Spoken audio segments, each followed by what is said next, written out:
អ្នក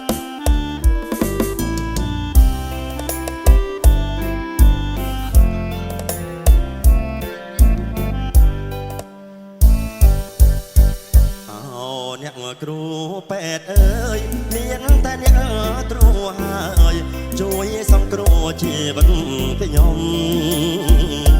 ឲ្យបាក់ស្បើយផុតពីគ្រូថ្នាក់ធំអ្នកមានគុណឧត្តមរកអ្វីទៅមិនបានទេ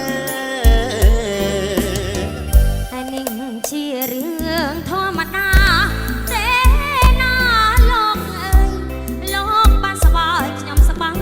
ចិនតាបាទគុណថ្នាំទេណាលោកណាខ្ញុំស្មានថាជាព្រោះខ្ញុំអីតែអ្នកនាងវាចានឹងប៉ិនចាញ់ពីដួងហាំងរតីសមភ័ណ្ឌអ្នកនាងជួយឲ្យខ្ញុំមកជាព្រមទាំងថ្នាំពេទ្យទៀតផងណាថ្លៃឲ្យខ្ញុំមកសบายលហើយពីរោគីខ្ញុំសូមលាសិនហើយអ្នកគ្រូពេទ្យអើយកុំអាលអីជើញទៅណាយ៉ាងមិនដែរគ្មានអ្នកនាងទេខ្ញុំនេះប្រាក៏ជាជឿវិញទៀត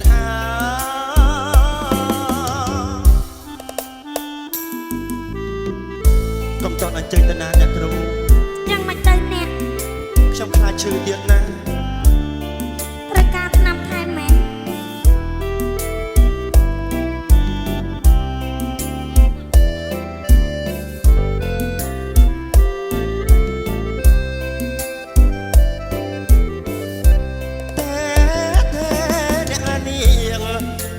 ចា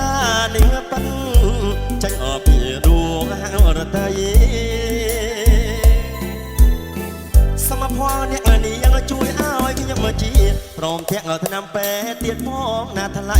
ទៅមកខ្ញុំមកស្បាយលហើយពីរោគីខ្ញុំសូមលាសិនហើយអ្នកគ្រូពេទ្យណាយកុំអាលអី